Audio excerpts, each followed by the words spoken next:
learning. I think that's the title. That's the the title. You always Okay. get it right. And thank you again so much for allowing me to be here. I'm always delighted to share information and to have this as a platform to doing it. As you may very well know, and to the listening audience, I'm Dr. EKSanford2, Professor of Sociology at Tennessee State University. I've been there now over 20 years. I did a postdoc, which I would like to start off with today, at the Pennsylvania State University in State College, Pennsylvania, where I looked at the gerontology. And prior to that, at Howard University in Washington, D.C., where I worked at a number of different places with the national headquarters of the American Red Cross on HIV/AIDS education, which even here I've worked at the Meharry Medical Center on HIV/AIDS with the late Dr. Jacqueline Fleming. And so I wanted to kind of stress that. And then at the National Organization of Black Law Enforcement Executives, which is going to be very much related to what I'm talking about today indirectly. Then I'm originally from North Carolina Central University, and from Oxford, North Carolina. And so I'm delighted again to be here today. Very good. You know, Dr. Sanford, when we talk about the impact of technology on learning and education, that's a very, very important topic. Yeah. And having had an opportunity to use technology in learning and education, I found that I was able to make more progress. Yes. In terms of various devices and et cetera, and to apply much of the things that I was able to learn through education and technology. So let's talk about it from your perspective and give us some information in reference to that. Okay, and thank you again very much. And what I would like to do is try to frame it with just by saying that technology, more than any time in the history of the world, has done exactly what you have just said. It has made us more connected. It has indeed allowed us to be able to, through different venues of using technology, stay in touch with people from different countries. We can text, we can email, and it's just a rapid change of social interaction through technology. But I would like to frame it by saying that we have moved in our society from an industrial society into a technological one, and now into a telecommunications society. And there are a vast amount of positive aspects of technology. Of course, you're in the communication world, so look at how we are able to do things today because of technology. We have the technology to be able to look way out in the ocean and then predict that a hurricane is going to come at a certain level. We have technology to be able to have satellites in outer space, so we can horn in on different countries and know precisely what's going on. We can have people to do an assessment of your home and your roof, and they can use technology there in their office in Hendersonville or many miles away, and they can tell you how your roof is and give you assessment from technology, or look up where you're living. So it has all of those wonderful aspects of it. And as you and I are professors, we lived at a time period where we had a blackboard, and now we have what they call a smart board. We were able to use chalk at one time. Now we use a pencil on the board that we write on, and it just magically comes, and we can change the colors and do a lot of things with it. We can pull up information, as you've had me to bring up some of your shows here, right in my classroom. But I'm here today to talk about an essential problem with the advancement of technology and how it has indeed moved so fast that the actual founders of technology had in mind for citizens to become so dependent, so addicted to technology that they would have to have it. And it's become a multi-billion-dollar industry because of technology, on the addiction and on the inherent needs of us to have it and have this need for it. So while there are all these positive aspects of it that connects us, there could be a false sense of reality to that connection that it prevents us from actually, at this point in time, socially interacting on an individual level. So I would like to pick up with that aspect of it. Very good. And I tell you what we'll do. We'll take our first commercial break, and then we'll come back and we'll have 8 minutes for you to talk about that aspect of it. And we'll be back with our audience following this very, very short commercial break.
Thank you and welcome back to the second segment of the show for today. We're talking to Dr. EKSanford from Tennessee State University, and he's giving us some information dealing with the impact of technology on education and learning. And of course, Doctor, let's pick up where we left off and allow you over the next 8 minutes to inform us in reference to this topic. And thank you again. And I left off by saying that how we have become so addicted and dependent upon technology with all of its positive aspects. That addictions was actually thought about in the beginning stages before it was ever invented, and felt that if we as humans became addicted to it, then we would have to economically pay for it.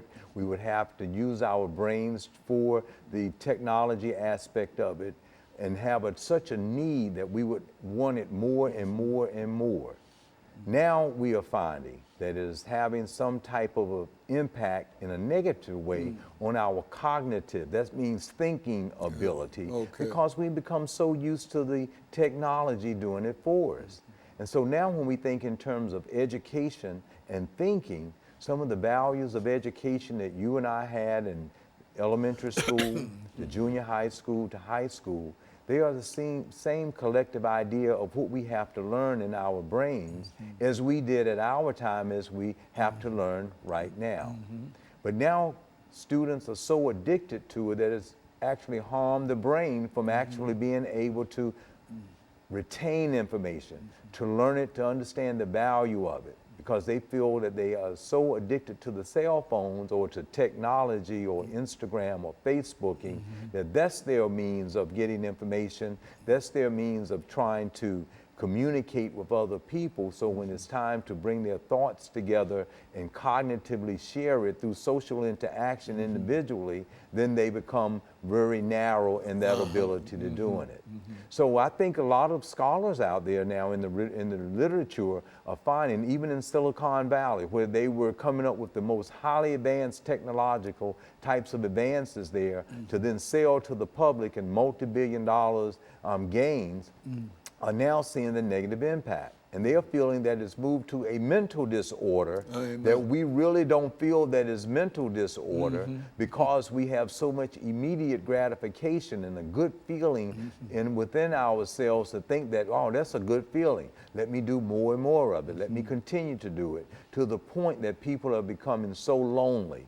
We call it in sociology, as far as Durkheim's theory on suicide, anomie or anometic, that we are so endeavored to be into the technology, staying up long hours, staying involved in it, that we become lonely, and as a result of that, we'll find suicide rates have increased because of technological advances.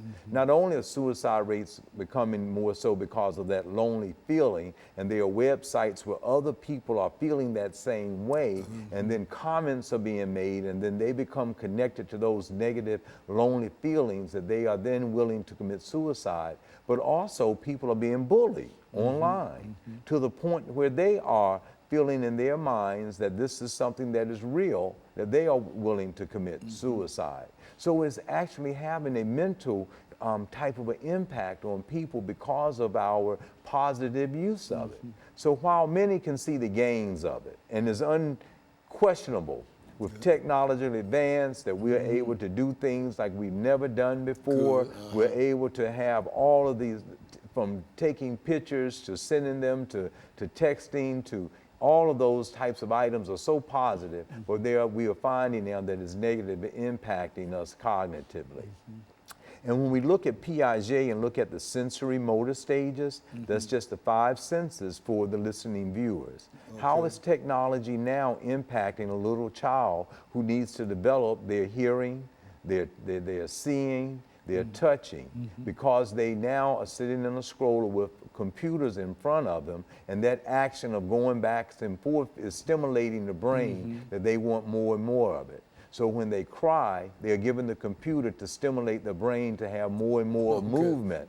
And what we found is that the movement can go left or right, or left to right, right to left, up and down, doesn't make any difference. They are just, their brains are just being stimulated cognitively, while they are missing out on the human interaction of using those same senses that they need to develop as they move from 0 to 2 years old, from 2 to 7, and then into the first grade, and by the third grade exam, they have become so addicted and cognitively mental that they cannot understand how to do their homework, how to retain information to do well on exams, or to read and retain information, or to understand how to share it back because they have not comprehended it well enough. So this is what you mean when you say the impact of technology on education and learning. Yes. That this is really a kind of a negative.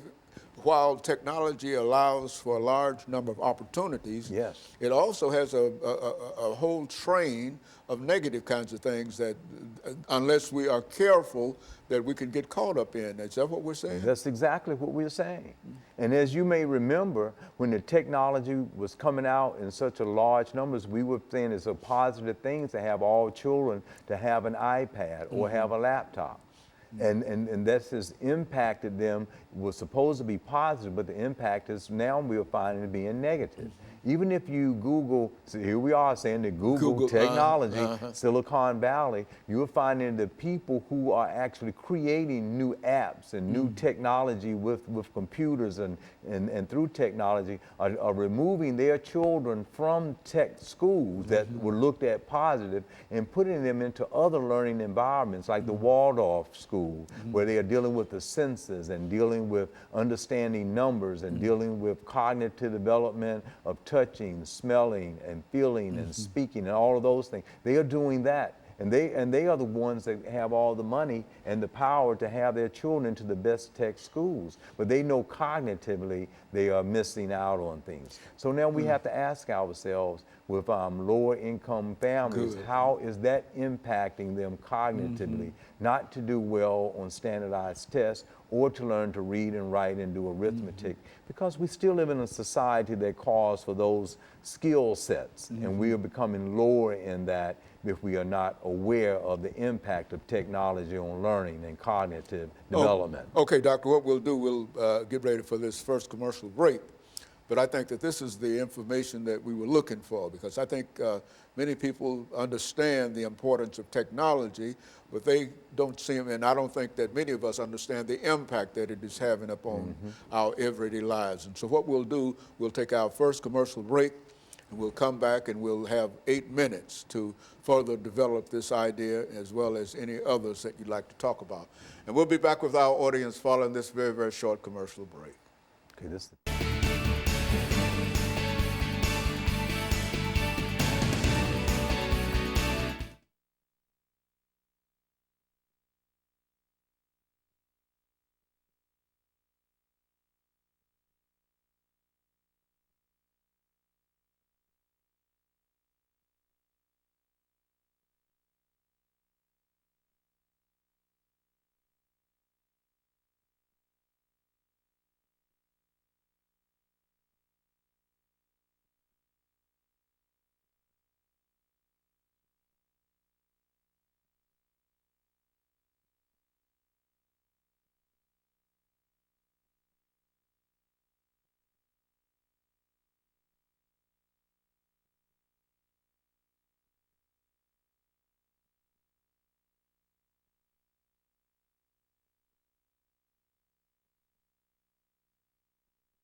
Thank you, and welcome back to the final segment of the show for today. The topic today is the impact of technology on learning and education. And Dr. EKSanford from Tennessee State University has given us a review over some of the important problems dealing with education, technology, and learning. Let's continue, Doctor. Okay, well, thank you again very much. And we were on this whole segment of the impact of technology on our cognitive, and that's thinking, or the brain. Let's just move it right there.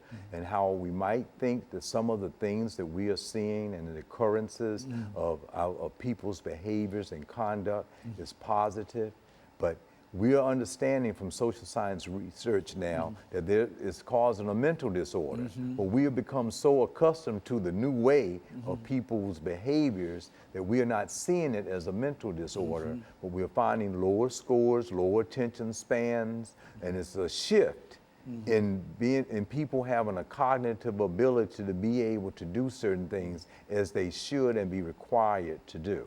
And so instead of most of us applauding technology and how great it is and et cetera, what we're saying here now is that it has some drawbacks, some negative impacts and whatever. Is that what we're talking about? We're very much talking. And we know one of the aims of it was to make life better. We live in an American culture where we like efficiency, we like fast pace, we like everything. So technology fits into a capitalistic type of culture that we are benefiting from by living in America, and it seems positive.